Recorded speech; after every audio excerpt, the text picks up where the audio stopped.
പുത്രിമാരെ കുറിച്ചും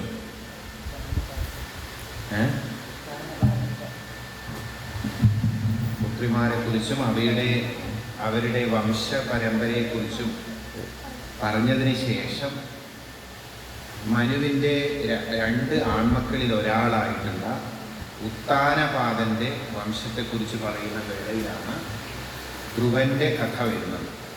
അപ്പോൾ ധ്രുവൻ്റെ കഥ കേൾക്കാൻ വേണ്ടി ധ്രുവൻ വന്നു. ഉത്താനപാദന് രണ്ട് ഭാര്യമാരായിരുന്നു ഉണ്ടായിരുന്നത്. എന്തായിരുന്നു പേര്? സുനീതിയും സുരുചിയും. ഇതിൽ ആരോടായിരുന്നു രാജാവിന് കൂടുതൽ ഇഷ്ടം? സുരുചിയോടായിരുന്നു വളരെയധികം ഇഷ്ടം. എന്താണെന്നറിയില്ല, ഉത്താനപാദന് അവളോട് ഒരു പ്രത്യേക മമതയായിരുന്നു. പക്ഷെ സുനീതിയോട് അത്ര വലിയ താല്പര്യം ഉണ്ടായിരുന്നില്ല രാജാവിനെ സംബന്ധിച്ചിടത്തോളം. അപ്പോൾ സുനീതിയുടെ മകനാണ് ധ്രുവൻ, സുരുചിയുടെ മകൻ ഉത്തമൻ. ഈ സുരുചി നാവിന് കുറച്ച് കൺട്രോൾ ഇല്ലാത്ത ഒരു സ്ത്രീയായിരുന്നു. അതുകൊണ്ട് തന്നെ കുത്തുവാക്കുകൾ പറയുന്ന ഒരു സ്വഭാവം എനിക്കുണ്ടായിരുന്നു. അതുപോലെ തന്നെ ധ്രുവനെ അവഗണിക്കുകയും ചെയ്യുമായിരുന്നു. ഒരു ദിവസം രാജാവ് ഉത്തമനെ, അതായത് സുരുചിയുടെ മകനായ ഉത്തമനെ മടിയിലിരുത്തി ലാളിക്കുകയായിരുന്നു. ആ സമയത്ത് 5 വയസ്സുകാരനായ ധ്രുവൻ ഇത് കണ്ടു. അങ്ങനെ അവൻ അടുത്ത് പോയിട്ട് പറഞ്ഞു, എനിക്കും അച്ഛൻ്റെ മടിയിലിരിക്കണം എന്ന് പറഞ്ഞു. എനിക്കും ഇരിക്കണം, നീ ഇറങ്ങടാന്ന് പറഞ്ഞു. ആരോട്? ഉത്തമനോട് പറഞ്ഞു. പെട്ടെന്ന് സുരുചി അവിടെ നിൽക്കുന്നുണ്ട്. ശരിക്കും പറഞ്ഞ ഉത്താനപാദർക്ക് ധ്രുവനെ പിടിച്ച് മടിയിലിരുത്തിയാൽ കൊള്ളാമെന്നുണ്ട്. സുരുചി അവിടെ നിൽക്കുന്നത് കൊണ്ട് ഒന്നും ചെയ്യാൻ പറ്റാത്തൊരവസ്ഥയാണ്. എന്താ ചെയ്യുക? സുരുചിയോടാണ് അമിത താല്പര്യം.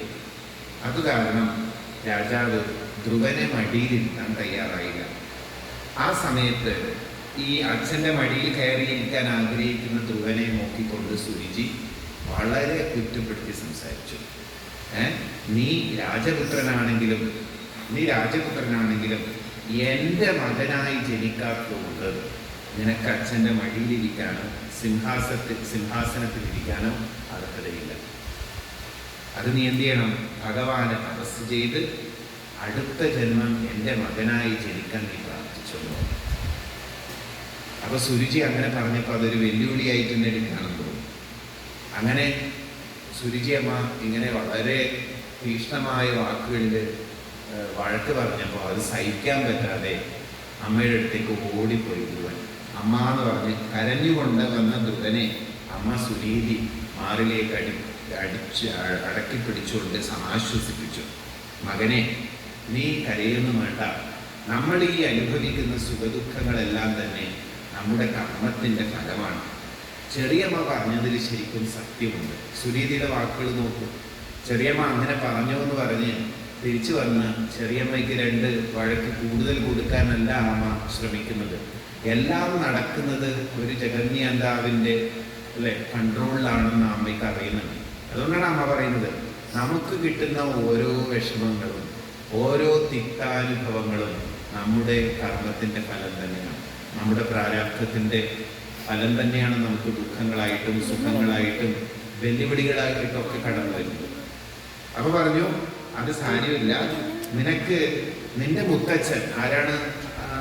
ധ്രുവന്റെ മുത്തച്ഛൻ സ്വയംഭവ മനുവാണ് മുത്തച്ഛൻ. അപ്പൊ മുത്തച്ഛനെ പോലെ നിനക്കും ഒരു ഉന്നതമായ പദം വേണമെങ്കിൽ നീ ഭഗവാനെ തപസ് ചെയ്യണം, മഹാവിഷ്ണുവിനെ തപസ് ചെയ്യണം. അങ്ങനെ സുനീതി ഇത് പറഞ്ഞു കഴിഞ്ഞപ്പോൾ ആ വാക്കുകൾ കേട്ട് ഉറച്ച തീരുമാനത്തോടെ ഭഗവാനെ തപസ് ചെയ്യാം എന്ന് തീരുമാനിച്ചുകൊണ്ട് കൊട്ടാരത്തിൽ നിന്ന് ധ്രുവൻ ഇറങ്ങുകയാണ്. ആ പോകുന്ന സമയത്ത് കാട്ടിലൂടെ പോവുകയാണ്. ചെറിയ കുട്ടിയാണ്. ഒരു ഉറച്ച തീരുമാനം എടുത്തിട്ടാണ് പോകുന്നത്. അപ്പോൾ ഞാൻ ഭഗവാനെ തപസ് ചെയ്ത് ഭഗവാന്റെ അനുഗ്രഹങ്ങൾ വാങ്ങിച്ച് എൻ്റെ മുത്തച്ഛനെ പോലെ വലിയൊരു രാജാവായി തീരണം എന്ന ആഗ്രഹത്തോടു കൂടിയിട്ടാണ് പോകുന്നത്. അപ്പോൾ ഭഗവാനെ പിടിക്കാൻ വേണ്ടിയിട്ട് പോകണം. അപ്പോൾ വഴിയിൽ വെച്ച് ഭഗവാൻ അയച്ചു ഒരാളെ, നാരദർ. അപ്പോൾ എപ്പോഴൊക്കെയാണോ നമ്മൾ ഭഗവാനെ ആഗ്രഹിക്കുന്നത് ആ സമയത്ത് നാരദൻ നമ്മുടെ മുന്നിലേക്ക് വരുന്നത്. അതുകൊണ്ട് നാരദമുനി വന്നിട്ട് പറഞ്ഞു, നീ എന്തിനാണ് ഇങ്ങനെ വലിയൊരു തീരുമാനമൊക്കെ എടുത്തിട്ട് വെറുതെ നിന്റെ ഈ ബാല്യകാലം ഈ തപസ്സിൽ നിന്റെ ഈ കുഞ്ഞു ശരീരത്തെ ശോഷിപ്പിക്കുന്നത് എന്തിനാണ്? ഒരു കാര്യം ചെയ്യും, നീ മടങ്ങിപ്പോവുക. ഇങ്ങനെ കുട്ടിക്കാലത്ത് കിട്ടുന്ന അപമാനങ്ങളൊന്നും അത്ര കാര്യമാക്കേണ്ടതൊന്നുമില്ല എന്ന് പറഞ്ഞ് മഹർഷി ധ്രുവനെ ഒന്ന് പരീക്ഷിക്കുക എന്നുള്ളത് നാരദരുടെ ഒരു സ്വഭാവമാണല്ലോ. എന്നാൽ ക്ഷത്രിയ തേജസ്സുള്ള എനിക്ക് ഉന്നതമായ സ്ഥാനം വേണമെന്ന ധ്രുവന്റെ ഉറച്ച നിലപാട് കണ്ടിട്ട് നാരദ മഹർഷിക്ക് വളരെയധികം സന്തോഷമായി.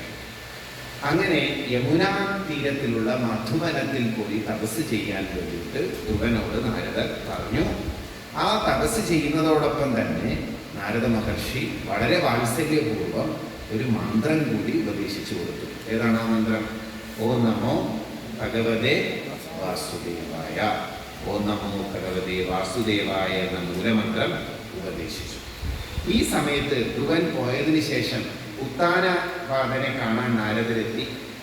തൻ്റെ തെറ്റിൽ അദ്ദേഹം പശ്ചാത്തപിക്കുകയാണ്. നാരദരോട് പറയും, നോക്കൂ, നീ അതിൽ വിഷമിക്കേണ്ട കാര്യമൊന്നുമില്ല, നീ ദുഃഖിക്കേണ്ട. ധ്രുവൻ കാട്ടിൽ പോയതിൽ ദുഃഖിക്കേണ്ട കാര്യമൊന്നുമില്ല.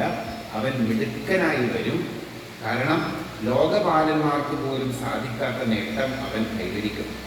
നോക്കൂ, ഭാവിയിൽ നീ നിന്റെ മകന്റെ പേരിൽ അറിയപ്പെടും എന്നും പറഞ്ഞ് നാരദ ഉത്താനപാദരെ സമാധാനിപ്പിച്ചു. അപ്പൊ ഈ സമയത്ത് ധ്രുവൻ കഠിനമായ തപസ്സിൽ ഏർപ്പെടുകയാണ്. വളരെ കഠിനമായി. അത് ഓരോ മാസം കഴിയുന്തോറും തപസ്സിന്റെ കാഠിന്യം കൂട്ടി എന്നാണ് പറയുന്നത്. ആ ഇന്റൻസിറ്റി ഓരോ മാസം കഴിയുമ്പോഴും കൂട്ടുകയാണ്. ഒന്നാമത്തെ മാസം 3 ദിവസം കൂടുമ്പോൾ മാത്രം ഭക്ഷണം. രണ്ടാം മാസം 6 ദിവസം കൂടുമ്പോൾ പഴുത്ത ഇലകളും പഴങ്ങളും മാത്രം കഴിക്കാൻ തുടങ്ങി. 3-ാമത്തെ മാസം അങ്ങനെ ഒരുപാട് മാസം. പിന്നെ 5-ാം മാസം ശ്വാസം പോലും നിരോധിച്ച് ഒറ്റക്കാലിൽ നിൽക്കാൻ തുടങ്ങി. വളരെ ഇൻറ്റൻസായി.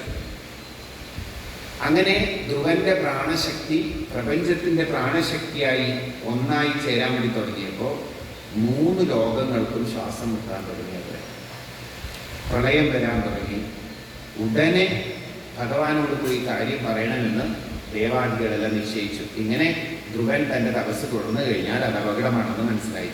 അങ്ങനെ ഭഗവാൻ മഹാവിഷ്ണു ഗരുഡാരൂഢനായി ധ്രുവന്റെ മുന്നിലെത്തി. ധ്രുവന്റെ ഹൃദയത്തിൽ നാരദ മഹർഷി വിശദീകരിച്ചു കൊടുത്തിട്ടുണ്ടായിരുന്നല്ലോ ഭഗവാന്റെ രൂപം. അത് ഉള്ളിൽ കാണുകയായിരുന്നു ധ്രുവൻ ഇതുവരെ. അങ്ങനെയാണ് തപസ് ചെയ്യുന്നത്. അപ്പോൾ മുന്നിൽ നിൽക്കുന്ന ഭഗവാനെ കണ്ട് തൻ്റെ ഹൃദയത്തിൽ തെളിഞ്ഞു നിന്ന തൻ്റെ രൂപത്തെ ഭഗവാൻ മറച്ചു ഉള്ളിൽ. കാരണം കണ്ണ് തുറക്കുന്നേ ഇല്ല. അപ്പോൾ ഉള്ളിൽ കത്തിജ്വലിക്കുന്ന ആ ഭഗവത് സ്വരൂപത്തെ ഭഗവാൻ തന്നെ പോയി മറച്ചപ്പോൾ കണ്ണ് തുറന്നു. കണ്ണ് തുറന്നപ്പോൾ ഭഗവാൻ അതാ മുന്നിൽ നിൽക്കണം. ഭഗവാനെ കണ്ട് സ്തുതിക്കാൻ വാക്കുകളില്ലാതെ എന്താ പറയണമെന്നറിയാതെ നിന്ന ധ്രുവന്റെ കവിളിൽ ഭഗവാൻ തൻ്റെ പാഞ്ചജന്യം കൊണ്ട് സ്പർശിച്ചു. ഇപ്പോൾ ശങ്കെടുത്തിട്ട് ധ്രുവന്റെ കവിളിൽ ഇങ്ങനെ ഉരസി. അതോടെ വാഗ്ദേവത ഉണർന്നു ധ്രുവനിൽ. ധ്രുവൻ മനോഹരമായിട്ട് ഭഗവാനെ സ്തുതിക്കുകയാണ്. അത് ധ്രുവന്റെ സ്തുതി ഭാഗവത്തിൽ നമ്മൾ വായിച്ചു. അങ്ങനെ ഭഗവാൻ വരം കൊടുക്കുന്നു. ഭഗവാന് ധ്രുവന് ധ്രുവപദം എന്ന ഉന്നത സ്ഥാനം നൽകുകയാണ്. ധ്രുവപദം, സൂര്യനും നക്ഷത്രങ്ങളും പ്രദക്ഷിണം ചെയ്യുന്ന ആ പദം നിനക്ക് ലഭിക്കും. 36,000 വർഷം രാജ്യം ഭരിച്ച ശേഷം നീ എന്നെ പ്രാപിക്കും എന്ന് പറയാണ്. അങ്ങനെ ഭഗവാൻ പോയ ശേഷം ലൗകിക സുഖങ്ങളാണല്ലോ ധ്രുവൻ ചോദിക്കുന്നത്. അങ്ങനെ ചോദിച്ചതിന് പ്രകാരം പിന്നീട് ധ്രുവന് അതിൽ ഖേദം വരുന്നുണ്ട്. ഭൗതിക സുഖങ്ങളെയല്ല ആഗ്രഹിക്കേണ്ടതെന്നും ഭൗതിക സുഖങ്ങളെല്ലാം തന്നെ വെറും താൽക്കാലികമാണെന്നും ധ്രുവൻ തിരിച്ചറിയുന്ന സന്ദർഭവും ഉണ്ട്. അങ്ങനെ കാലങ്ങൾക്ക് ശേഷം ധ്രുവന്റെ സഹോദരനായ ഉത്തമനെ ഒരു യക്ഷൻ കൊലപ്പെടുത്തി. ഇതറിഞ്ഞിട്ട് കോപിതനായ ധ്രുവൻ യക്ഷലോകത്ത് പോയി യുദ്ധം ആരംഭിച്ചു. 1000കണക്കിന് യക്ഷന്മാരെ വധിച്ച് സ്വയംഭൂമനു അവിടെ എത്തിയിട്ട് ധ്രുവനെ ഉപദേശിച്ചു. ഒരാൾ മറ്റൊരാളെ കൊല്ലുന്നത് അജ്ഞാനമാണ്, അതൊരു അമംഗളമാണ്, അതിനാൽ യുദ്ധം നിർത്തുക എന്ന് പറഞ്ഞു. അങ്ങനെ മുത്തച്ഛൻ്റെ ഉപദേശം കേട്ട് ശാന്തനായിട്ടുള്ള ധ്രുവന്റെ അടുക്കൽ കുബേരൻ വന്നു. അചഞ്ചലമായ എപ്പോഴും ഭഗവാനിൽ വരം നൽകാമെന്ന് പറഞ്ഞു കുബേരൻ. അങ്ങനെ ഭഗവാനിൽ അചഞ്ചലമായ ഭക്തി ഉണ്ടാകണമെന്ന വരം ധ്രുവൻ ചോദിക്കുകയാണ്. അങ്ങനെ വാർദ്ധക്യമായപ്പോൾ എല്ലാം തൻ്റെ മകനെ ഏൽപ്പിച്ച് ബദരിയാശ്രമത്തിൽ പോയി ധ്രുവൻ തപസ് ചെയ്തു എന്നാണ് പറയുന്നത്. അവസാനം വിഷ്ണുദൂതന്മാര് പുഷ്പക വിമാനത്തിൽ വന്നിട്ട് പിന്നെ ധ്രുവനെ കൂട്ടിക്കൊണ്ടു പോകുന്ന സന്ദർഭത്തിൽ മറ്റൊരു വിമാനത്തിൽ അമ്മയായ സുനീതിയും ഇരുന്ന് പോകുന്നത് കണ്ടു അത്രേ. അങ്ങനെ അവർ രണ്ടുപേരും വിഷ്ണുപദത്തിലേക്ക് യാത്രയായി എന്നാണ് പറയുന്നത്. അപ്പോൾ ധ്രുവൻ ഒരു കാര്യം മനസ്സിലാക്കി, ഇത്രയും തപസ് ചെയ്ത് ലൗകിക സുഖങ്ങളും കാര്യങ്ങളെല്ലാം മോഹിച്ച് അതെല്ലാം കിട്ടി അവസാനം അതൊന്നുമല്ല വലുതെന്നും ഭഗവത് സ്നേഹം മാത്രമാണ് ഏറ്റവും വലിയ സമ്പത്തെന്ന് ധ്രുവന്റെ ചരിതത്തിലൂടെ നമുക്ക് മനസ്സിലാവുക. അതാണ് ധ്രുവന്റെ നാമസങ്കീർത്തനം. ഗോവിന്ദ ഗോവിന്ദ.